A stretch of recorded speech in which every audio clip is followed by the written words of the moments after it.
What's going on, Hindsighters? It's your host, Rhasheeda Davis, with the Indie Grind, and we are back with another segment. Today we have with us North Carolina born and raised, multi-instrumentalist, singer and songwriter, Hylynd. How are you doing, Hylynd? What's going on? What's good? I'm doing well. Just chilling. How about you? Doing pretty good, pretty good. So I got to ask you, because whenever I heard the name, I'm like, well, what does that mean? You know, so where does your name stem from, the word Hylynd? Does it stand for something, or what's the meaning behind it? Yeah, so when I go to songwrite and create, I've realized over the years I'm very aesthetic-based and try to create visual worlds with my music and with the chord sequences and sonically. And so for me, like, the visual that kept coming to my mind at that time was the Scottish Highlands, like the mountains. Okay. And so I was like, okay, Highland is cool. Let me think of a way to make that maybe cooler and a little more less average. So I came up with Hylynd. And the other thing that's cool about it, I think, is that I really wanted was when you type it in on Google or anywhere else, I didn't want a whole bunch of other kind of stuff to come up with it. I wanted it to have its own connotation to it. So Hylynd is really like whatever my brand is that you feel, that you only associate that with that name. So that's kind of the framework behind that. Okay. Makes sense. And it definitely worked, because when I typed it in Google, like, that's all I saw was your name in full and your other title. So that other title, Falling from the Love I Was Falling For, is the acronym for it. But what's funny about that is that it's taken me so long to get in the flow of even what it's hard for me to even remember what it is. Yeah, and I just saw it, but I'm like, oh, snap, F.F.T.L.I.W.F.F, okay. So I'm like, oh, man, I forgot again. Yeah, so it definitely just pulls your stuff up when I saw. So that was perfect. It definitely worked. So I read that you were a multi-instrumentalist, and I saw you had the guitar, you were playing the piano, you were playing the drums. Which one did you start out playing first? And first of all, are there any other instruments that you play besides those three? Yeah, so honestly, I play a couple others like that aren't really super popular instruments. Like I play the hammered dulcimer. But yeah, I started out on drums, and my dad played drums, and so I was just watching him, and I started like almost as a toddler, and that became kind of quintessential instrument for me. I think it was good for me to start there, because I think if you're a drummer, you think percussively. And so that helped me with piano, and then that helped me like with vocal stuff, just staying in the pocket and things like that. Honestly, I'm still learning about, you know, to this day, but it was drums that I started with, and that's kind of my first love, for sure. It definitely does help, because I was kind of the opposite, but starting on the drums, it does seem like it could be easier for anything else, because like, let's say certain rudiments that you play, like a paradiddle or a flam tap or something, you know, you could actually do that on the keyboard as well, you know, and it might not be something that people normally do, but it does actually work, you know what I mean? And it kind of gives you your own twist to your own music. So that's pretty cool. Okay. No, I 100% agree with you. So you play drums, and what else do you play?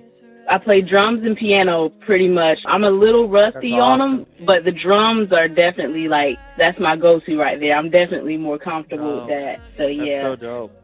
Yeah, exactly.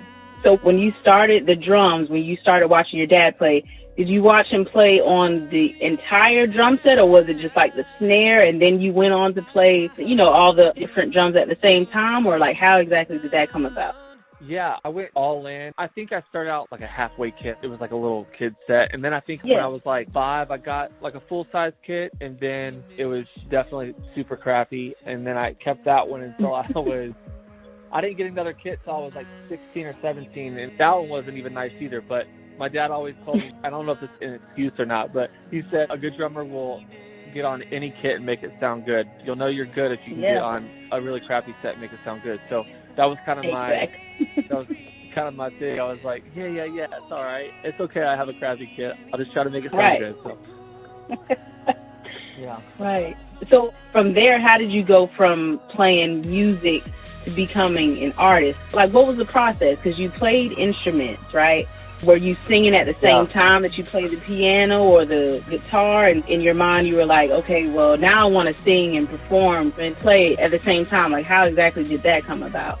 Well, we're in a really cool time now where I feel like drums are able to be like more forefront and more expressive.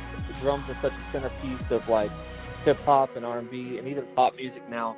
But when I was growing up, I almost felt like I was hitting a ceiling just in terms of like how I wanted to express and what you were allowed to bring as a drummer in groups. So I think I naturally was like, I want to start singing. I was like 10 or 11 then, and I didn't start songwriting until like I was like 16, and I had already picked up piano a couple years earlier. And I think if it hadn't been for piano, I don't know if I would have really been a songwriter for a long time after that, because one just naturally led into the other. But I'm drawn to just expression, so I'm not even really drawn to like singing or playing drums specifically. I express from whatever thing I'm playing from or singing from. So I got you.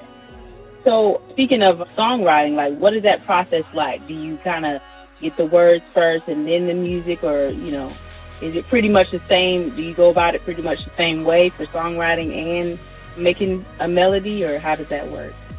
Generally, I feel like I have a flow, and it usually comes melody first, and then I start attaching chords with it, and then lyrics usually come last.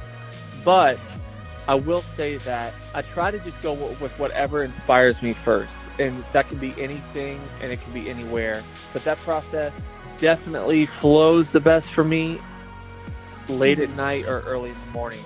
Like, when I know that everybody around me is sleeping and I'm the only one up, there's something about it that triggers that process for me creatively. And then it's probably the same thing for in the morning too, although I love the aesthetic of the morning and just the freshness of it. That might be part of it too, but I'm definitely a night owl for sure. How about you? As far as my process, I'm not big on songwriting, but my process starts with a melody, like you said. But then I've learned to kind of sing a song first and then put the music with it, so that has kind of helped me a little bit. But it sucks for me because sometimes, like when I'm in front of my piano or in front of my DAW or whatever, like I'll be trying to think of a tune or anything, and I can't think of anything. It's just like a block. But as soon as I get in the bed, I'm just laying in the bed or just driving or something, that's when I think of it, and I don't have anything in front of me. So that's why I always have like a lot of songs on my phone, and it's like these recordings of me humming or whatever. It's a lot on there.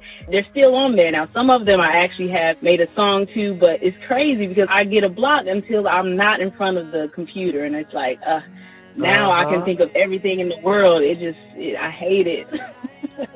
Yeah, I feel you there. I feel you there. I'm definitely a believer in that melody.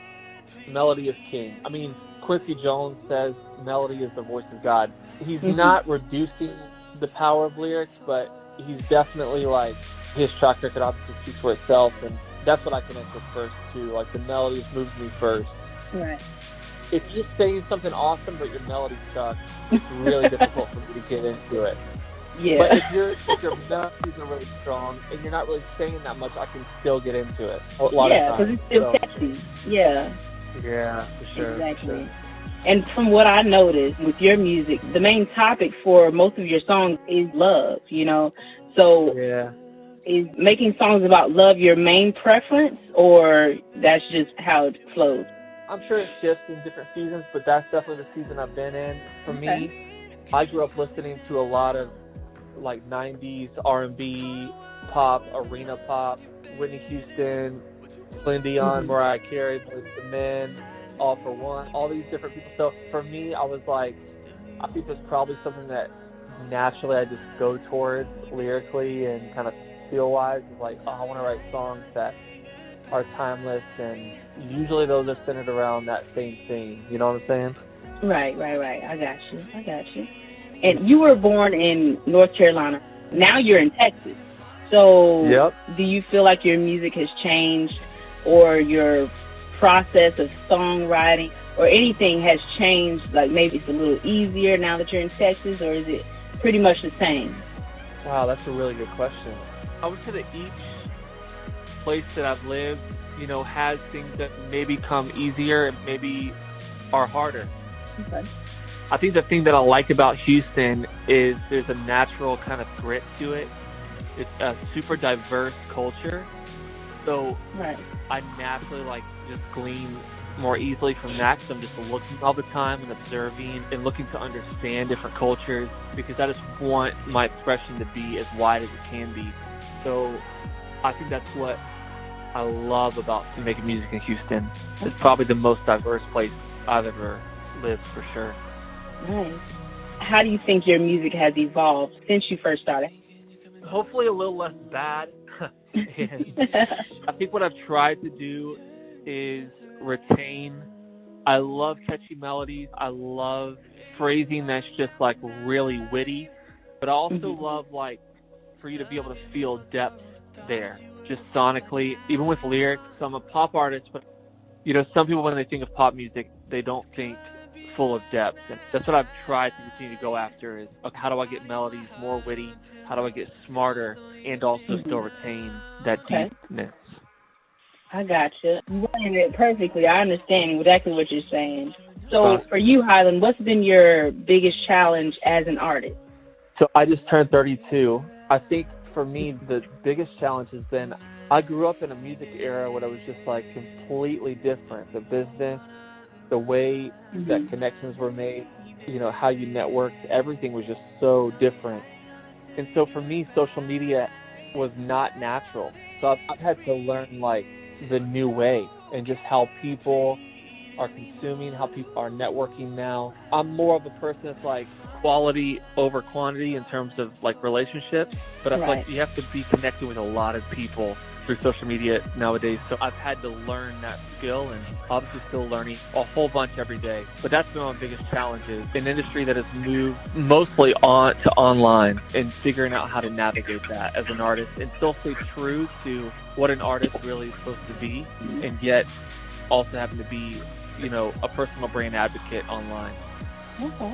So what I think you're saying is that obviously, you know, social media wasn't big back then when you first started. So for you, it's just navigating through social media, because a lot of people would say that it's easier because, you know, all they got to do is just click on this link and click on that link, and it sends you straight to YouTube, straight to Instagram.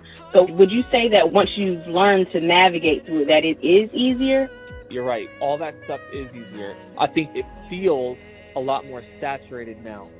So I think for me, the harder part is learning how to cut through the saturation. It's probably easier for some people. I'm naturally kind of like, I'm not shy, but I'm definitely not like a real grabby person, like get out there, be in your face with it. And I'm more of like an introvert. And I don't share everything online. But I think people that are doing really well, people who that's their world. They grew up in it. How old are you? If you don't mind I'm 28. Okay, so what's your experience been like? I think you're right at the cusp, really. Like, when did you start with social media? Let's see. I started social media, it was after high school. So that was what, like 2009, 2010. And back then, I wasn't really sharing my music. One reason why I don't really share a lot of my music just yet is because I'm trying to figure out the whole music business side, and I'm not trying to get played or anything, you know, so I'd rather just keep it to myself until I figure it out and then share it, you know what I mean? Because you have to get it copyrighted and everything, and I want to, you know, but it's like I'm not trying to go there. And a lot of people say, oh, well, you know, you always get that one time, but I'm not trying to get that one time, you know, I just want to do it right the first time. So exactly, you see what I'm saying? So I do. It's a little, yeah, that's kind of where I started. Even then, whenever I started on social media, I wasn't really sharing music anyway. I was just kind of, you know, performing with the congregation I was in, you know, kind of just recording it, you know, by myself. But as I got older, that's when I started to want to do more with it. But I'm figuring it out for sure. But yeah, social media, it does seem easier, like we were saying, but at the same time, you just got to get out there and do your thing, because it's like some people, you know, how they're selling a mixtape or selling cars or something. If they're not comfortable doing it, you know, other people might surpass them. But that's why you just got to depend on how good the music is. And yours is good. So, like, when I heard it, I'm like, oh, man, like, I like this song. Like, Hands. Yeah, I like that one, too. Because I first heard your newer one. Then I was like, oh, I like Hands, too. I like this one. Yeah, so much. I appreciate that. Thank you. No problem. But yeah, I totally understand what you were saying about that. So how are rehearsals? Do you feel like, for example, let's say you're in the recording studio and you're like, oh no, I don't like that. You have to keep doing it over and over again. Like, how is it? Do you kind of like that kind of thing? Some people like it, which is no problem. But rehearsing with Hylynd, what's that experience like? If you don't mind me asking, you were talking about church, I think. So you grew up in church, right?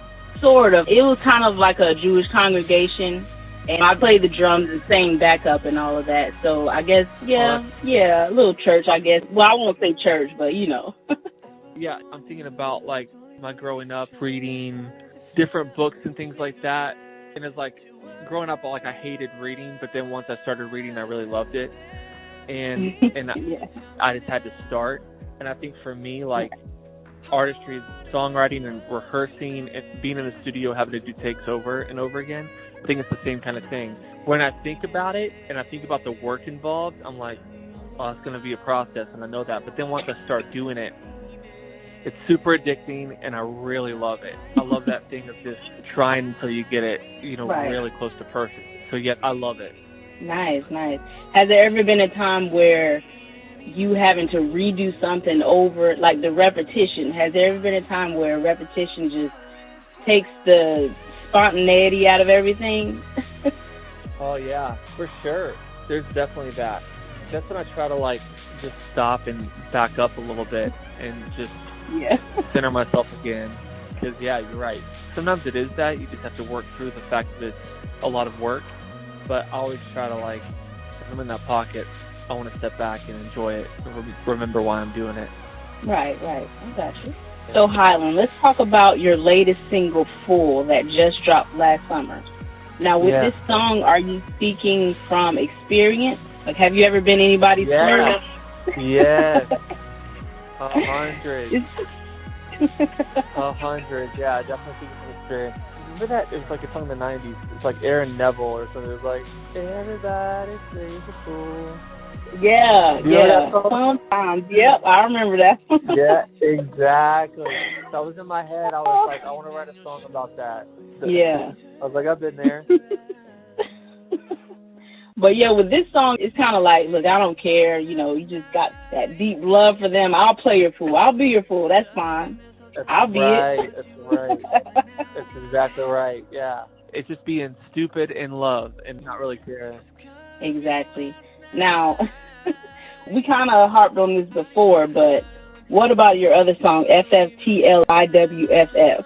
Like, what made you do, like, the whole title thing?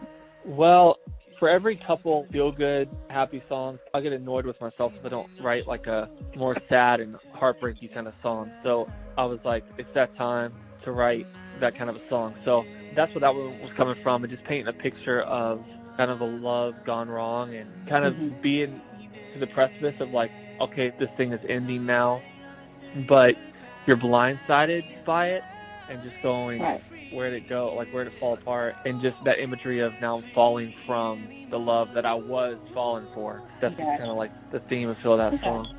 Okay. So we were talking earlier about you watching your dad play the drums, right? So what did your family, just your friends and everybody, what do they say when you started making it big, started going to venues and performing and wanting to be an artist? What was their reaction? I mean, pretty supportive. I did grow up in kind of a religious culture, and like I think some people were like, oh my God, he's writing songs about this and that, and they had to kind of like learn and get over that. But that was like a small amount of people, to be honest with you. No, they were super supportive, especially the people that were close to me have really, for the most part, done the best they can just to encourage what I'm doing. Nice. It's always nice to have somebody support you. Sometimes when we don't have that support, it does push us, but at the same time, you will still be pushed if you were to have the support. You know what I mean? So better to have the support, That's definitely a good thing. That's a good word, yeah. So your first performance, what was that like? How did it come about? What did it take for you to get that first connection to say, hey, Hylynd, we're doing this show, we want you to open up, or we want you to perform? Like, how did that transpire? Well, I started going to some venues where bands were playing, and I was living in Dallas at the time. So I just started networking and just asking questions like, who do I get with and who do I talk to? And I started, making a couple connections with just some of the managers at the clubs, and you have to have your stuff in line, so when you give them your information, like when they go check it out, it feels legit and you feel confident in it and all that. And then also going, hey, this is the draw I can bring. I can bring some people out and go make money. We still live in a world where it's just like money makes the world go around, and so it's like you could go in there and your music could be just absolutely killer, but making sure that at the end of the day that the club is going to make some money when you are playing. I think that's what motivates them to have you come in. So that's what happened. The first one was House of Blues, Dallas, but it was their small room, and it was like upstairs rooms. But it was nice, it was dope, and as any artist, your first gig, if you fail, you want to be able to fail well. So not trying for your first performance just to be like so crazy big. I went for small, and so that any mistakes, it'd be all right, that I could just have time to correct. Yeah, exactly. So what would you say is your favorite song to perform? Out of not just the latest, but the past ones as well. Well, in terms of my songs, I would have to say, I'd probably say Hands. Hands is really fun because that song feels good, but also it's not the hardest of my songs to sing. So I'm just able to chill with it a little bit and just vibe with it and have fun. But I think for cover songs, I started doing Khalid's Free Spirit, and that song just feels so good to perform live. So I'd say either one of those. Nice. So what's next for Hylynd? Do you have any upcoming performances or anything? Any albums, any singles? What's next? Yeah, we're rolling out some new music in March, and I'm about to announce that soon. I'll be playing in Dallas March 6th. I'll be playing in Atlanta March 12th. And then I go to Rotterdam, Netherlands, at the end of May with Durrell. And from there on, just got some other stuff, but that's the most immediate stuff that's going on. Nice. That's exciting right there. Live is where I live. That's why I do it. I love performing live more than anything else. Yeah. Everybody feeds off of each other. 100, for sure. This is kind of like a little rabbit trail, but I wanted to ask you this question because Texas is definitely a bigger state than North Carolina. It's huge. Everything's bigger in Texas. Yeah. You know how it goes. So, with you moving from North Carolina to Texas, is it easier, you know what I'm saying? As far as making connections, do you feel? Was it easier than North Carolina? I will say this. So I moved when I was 10 from North Carolina, and I moved to Florida, and then I moved to California for a little bit. I moved back to Florida, then Atlanta, then Dallas, then here, which is too much moving. But I would say that Houston, it's a bigger city, so there's definitely a lot more opportunities and people to network with. At the same time, you got to go out and find it, so it's more saturated. So you have to be a little more aggressive. I think in North Carolina, just different set of obstacles. If you don't mind me asking, what state do you live in? I'm in South Carolina. Okay, right on. Columbia, Charleston area? Yeah, Columbia area. I actually stay in West Columbia. It's kind of calm down here. So lately, a lot of people from South Carolina, they always go to Charlotte for the weekend because, Charlotte, they're definitely coming up. But I don't really see a lot of people coming down here for anything unless it's Myrtle Beach or Charleston. Sure. Pretty much. I mean, that's really it. But yeah, I'm right there beside North Carolina. I'm actually going up there, my boyfriend and I, this weekend. Yeah, this weekend. So yeah. That's awesome. I do love Charlotte, I really do. And it is starting to pop a little bit, I played there at a venue called Evening Views. I played there a few months ago, and that was really fun. I was surprised at how poppin' Charlotte was. Yeah, they've definitely come up because before they didn't really talk about it. Now that I've gotten older, oh yeah, we're going to Charlotte. I'm like, dang, okay, I need to go to Charlotte then. See what's going on with them. That's awesome. Gotta check it out. So Hylynd, could you tell us Hindsighters how to stay connected with you? Yeah, so my Instagram, Facebook handle is @HylyndOfficial. So that's HYLYND official. So definitely hit me up there. And then my website is Hylynd.com. You can find me on Spotify, Apple Music. It's type in Hylynd, and I'll be there. Okay, nice. And would you like to give out any shout-outs to your team, management, anybody? Man, Darrell up here, he's the man. Shout out to my boy Tony Reed. He plays drums with me, and shout out to you guys too. I just so appreciate being on with you guys, and I really appreciate you guys having me on. Nice. Well, thank you so much, Hylynd, for hanging with us today. And I definitely enjoyed the interview. It was definitely a good convo, and it taught me a lot. Yeah, it was pretty live, and I want to thank you so much for coming out and hanging with us, for talking with me, and letting me ask you all these questions. Oh, of course. Anytime. It was really fun, Rhasheeda. Thank you. Yes, no problem. And thank you again for coming to hang with us. Hey, thank you so much, and look forward to talking to you guys soon. Thank you. Thank you. You take care. Right. You too. Bye-bye. Well, Hindsighters, that was singer-songwriter Hylynd. Be sure to check him out on Instagram, Facebook, and YouTube at Hylynd Official. That's spelled Hylynd Official. OFFICIAL. Again, that's HYLYND, Hylynd Official. Check him out on Instagram, Facebook, and YouTube. And also check out his website at www.hylynd.com, which is HYLYND.com. Be sure to search his name on Spotify and Apple Music. And also, you guys, connect with me on Facebook and Instagram at The Indie Grind to see some new material from new artists. Thank you guys so much for tuning in. That's all for this segment. I'm Rhasheeda, and that's my time. Until next week, keep on grinding. Peace.